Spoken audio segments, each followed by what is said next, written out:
Good morning बच्चों, नमस्कार, सत श्री अकाल, आदाब, जो भी है आप सबको मेरा बहुत नमस्कार।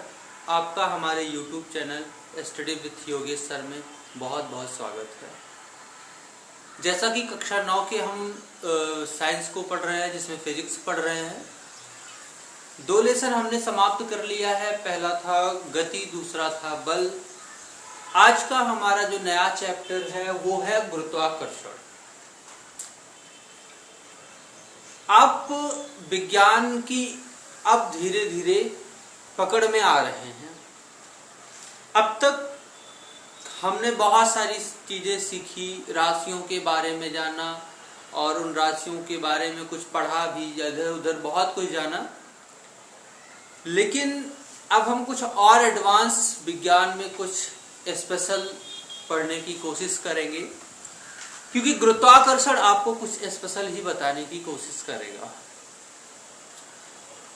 आपने बहुत सारी वस्तुओं को देखा होगा कि जब उन्हें हम स्वतंत्र रूप से छोड़ देते हैं तो वे वस्तुएं ऊपर ना जा करके सीधा जमीन पे आकर के गिरती हैं।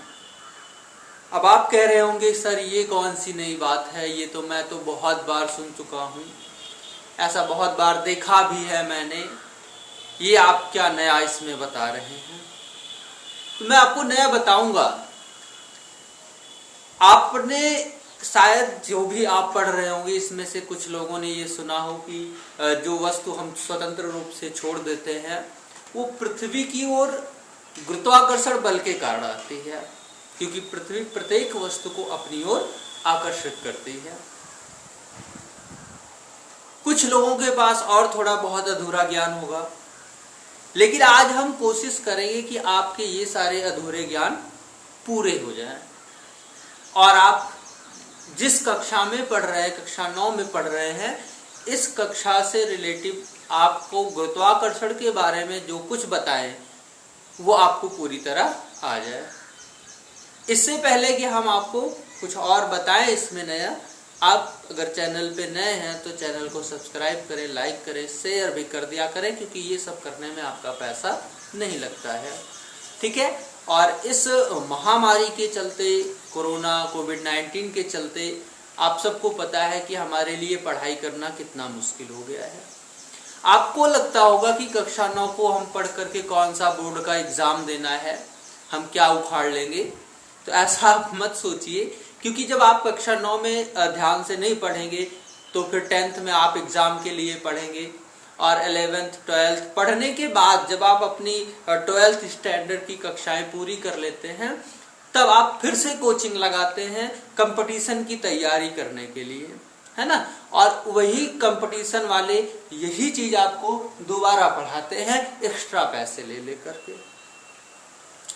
अब आप खुद सोचो कि आपको एक्स्ट्रा पैसा लेकर पढ़ना है या जो हम अभी पढ़ रहे हैं वो भी मुफ्त में पढ़ रहे हैं, इससे ही अपना काम चला लेना है। मैं देखता हूँ कक्षा 9 के बच्चे वीडियो पूरी देखते नहीं हैं, और मैं तो देखता हूँ व्यू भी नहीं आते हैं, क्योंकि 100 बच्चे तो हमारे विद्यालय की है, विद्यालय की बच्चे नहीं देख रहे हैं, बाहर वालों की तो बात ही छोड़ दो।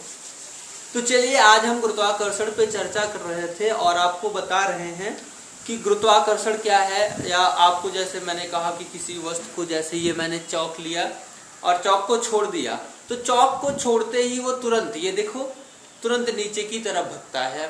इसके भगने की वजह क्या होती है? इस पर गुरुत्वाकर्षण बल लगता है, यानी कि पृथ्वी प्रत्येक वस्तु पर एक बल आरोपित करती है जिसे हम गुरुत्वाकर्षण बल कहते हैं, ठीक है। ये तो आपने जान लिया, आपको पता होगा कि पृथ्वी हर वस्तु पर, अगर आपको पता है तो ठीक है, नहीं तो आज मैं बता दे रहा हूं कि प्रत्येक वस्तु जितनी चारों तरफ, हमारी तरफ चारों तरफ, चाहे वो ठोस वस्तु हो, चाहे द्रव वस्तु हो, चाहे गैस वस्तु हो, सब पर पृथ्वी एक बल लगाती है और उस बल को हम क्या कहते हैं? गुरुत्वाकर्षण बल कहते हैं। क्या इस लेसन में सिर्फ इतना ही पढ़ना है? नहीं, आइए आपको ले चलते हैं न्यूटन के पास। पिछले लेसन में आपने पढ़ा न्यूटन का गति से संबंध में 3 नियम। देखो, न्यूटन आपकी जिंदगी में आप घुस चुके हैं, वो बार बार वापस नहीं जाएंगे, अब ये हमेशा के लिए आपकी लाइफ में आ चुके हैं जब तक आप स्टडी करते हैं, ठीक है ना। हाँ, तो फोन किया गया था। तो ऐसी स्थिति में आज हम आपको बताएंगे न्यूटन ने गुरुत्वाकर्षण के बारे में क्या सुझाव दिया, क्या राय दी, क्या बातें बताई। तो उसमें से सबसे पहला, सबसे इंपॉर्टेंट ये नियम है कि न्यूटन ने गुरुत्वाकर्षण के संबंध में जो नियम दिया, आज उसे आप याद कर लीजिए। उन्होंने तो सबसे पहले ये कहा कि ब्रह्मांड में, पृथ्वी पर ही नहीं पूरे ब्रह्मांड में, चाहे वो हमारे 9 ग्रह हों या और भी सारी मंदाकिनियां हैं, और भी सारे सौर मंडल हैं, ढेर सारे सौर मंडल हैं, लाखों करोड़ों सौर मंडल हैं। तो ब्रह्मांड का मतलब कि पूरे ब्रह्मांड में कहीं भी किसी भी स्थान पर, राइट। तो ब्रह्मांड में स्थित किन्हीं भी 2 पिंडों के बीच में आप ये 2 चौक भी पिंड मान सकते हैं, ठीक है। तो उन्होंने क्या कहा कि ब्रह्मांड में स्थित किन्हीं भी 2 पिंडों के बीच में, पिंड का मतलब कोई भी 2 वस्तु आप ले सकते हैं।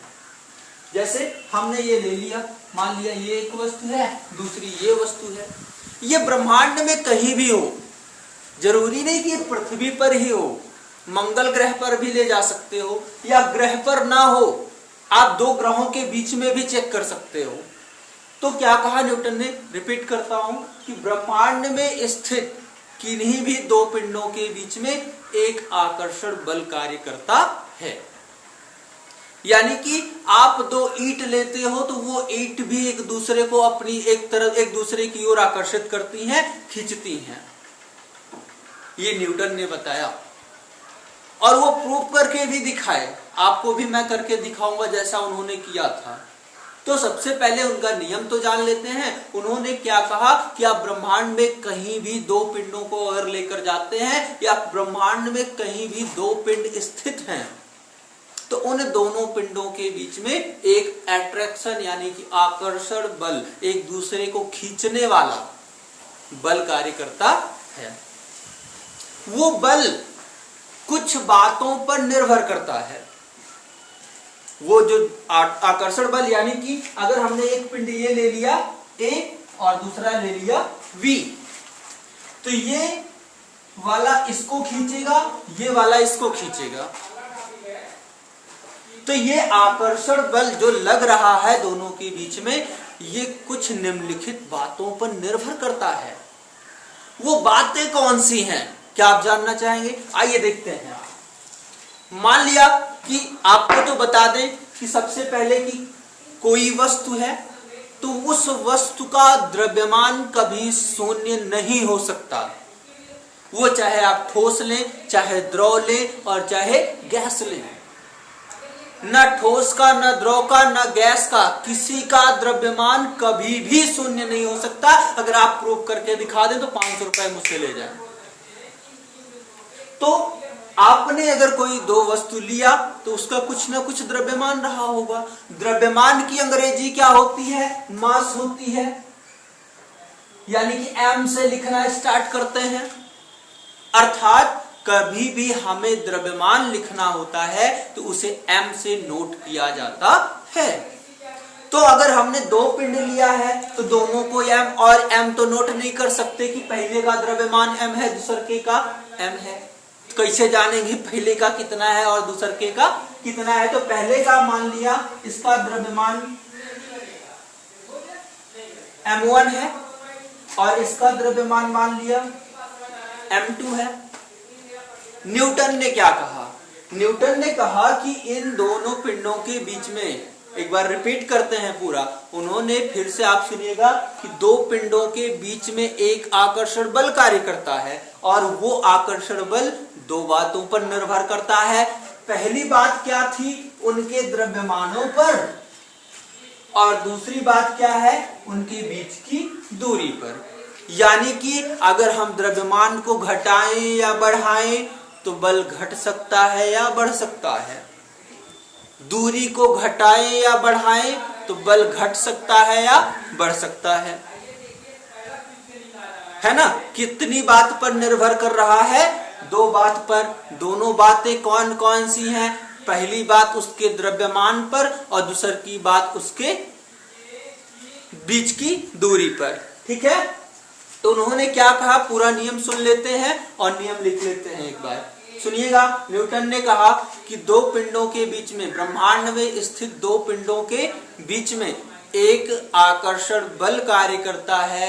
यह आकर्षण बल दोनों पिंडों के द्रव्यमानों के गुणनफल के, यह बल दोनों पिंडों के द्रव्यमानों के गुणनफल के अनुक्रमानुपाती, लिखते रहिएगा, दोनों पिंडों के गुणनफल के अनुक्रमानुपाती तथा उनके बीच की दूरी के वर्ग के, तथा उनके बीच की दूरी के वर्ग के व्युत्क्रमानुपाती होता है।